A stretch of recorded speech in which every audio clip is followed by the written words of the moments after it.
तर नमस्कार गाववाल्यांनो. दक्षिण कोकणातला जागृत देवस्थान असलेल्या आणि 360 चाळांचं अधिपती असलेल्या श्रीदेव घोडेमुखच्या जत्रेत तुम्ही कधी गेलाय आणि नाही जाऊ कसात तर ह्यो व्हिडिओ तुमच्यासाठी. तर मंडळींनो, गाडी काढलंय आणि मी निघालोय वेंगुर्ले तालुक्यातील मातोंड पेंडूर मधल्या घोडेमुख देवाच्या जत्रेत, जे का कोंब्याची जत्रा म्हणून ओळखली जातात. आणि मी घोडेमुख देवाच्या पायथ्याशी जसं पोचलंय बघलंय तर भाविक भक्तांची मोठ्या प्रमाणात गर्दीच होती आणि सातेरी आईचे खांब तरंग हे घोडेमुख देवाच्या भेटीक जात होते. आणि कोंब्याची जत्रा म्हणून प्रसिद्ध असलेल्या या देवाक कोंब्यांचा जो नवस केला जाता तो सुद्धा नवसासाठी लोक आपापली कोंबडे घेऊन नवस पूर्ण करण्यासाठी जात होते. आणि सातेरी आईचे खांब तरंग पुढे आणि आम्ही मागोमाग चलत होतो आणि मन प्रसन्न करणारं वातावरण. आणि घोडेमुखच्या पायथ्यापासून घोडेमुखच्या 700 मीटर अंतरावर जाऊच्यासाठी भाविक भक्तांची मोठ्या प्रमाणात गर्दी होती. नवसाक पावणारो आणि भक्तांच्या हाकेक धावणारो मातोंड पेंडूर गावातले घोडेमुख देवाची जत्रा म्हणजे जे का कोंब्याची जत्रा म्हणतात.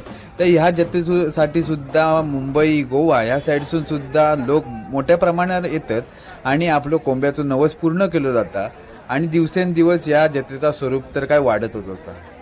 आणि घोडेमुख देवाच्या प्रांगणात दिल्यानंतर प्रथमतः घोडेमुख देवाचा दर्शन घेतलो आणि नंतर थंय असणारे तरंग सातेरी आईचा आणि सुद्धा आशीर्वाद घेतलो.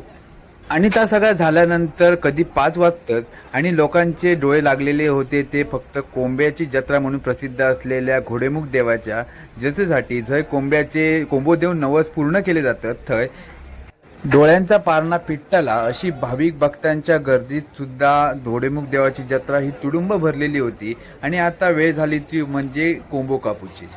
पहिलो मान ह्यो गावकऱ्याचो असता, त्यामुळे गावकऱ्यां पहिल्यांदा कोंबो कापून झाल्यानंतर प्रत्येक गावकरी नंतर भक्तांनी जे कोंबे आणलेले असतात ते कापून आणि नारळ फोडण्यास सुरुवात होतात. आणि त्यानंतर गावकरी जेव्हा कोंबो कापूक सुरुवात करतात तसेच भाविक भक्तांची गडबड सुरू होता.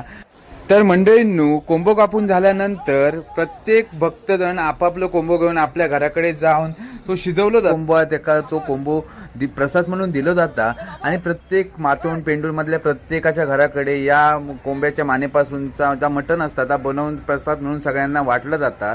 तर अशा प्रकारे घोडेमुख देवाचा जा कोंब्याचा नवस असता तो घोडेमुख देवाक दाखवलं जातं आणि म्हणून ही जत्रा कोंब्याची जत्रा म्हणून प्रसिद्ध असा.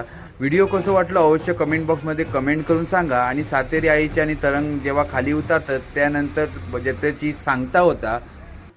आणि घोडेमुखच्या देवाच्या डोंगरावरून तरंग आणि खाली इल्यानंतर ते गिरोबाच्या देवळाकडे म्हणजे पेंडूर गावातल्या गिरोबाच्या देवळाकडे ते तरंग येतात. व्हिडिओ कसं वाटलं अवश्य कमेंट बॉक्समध्ये कमेंट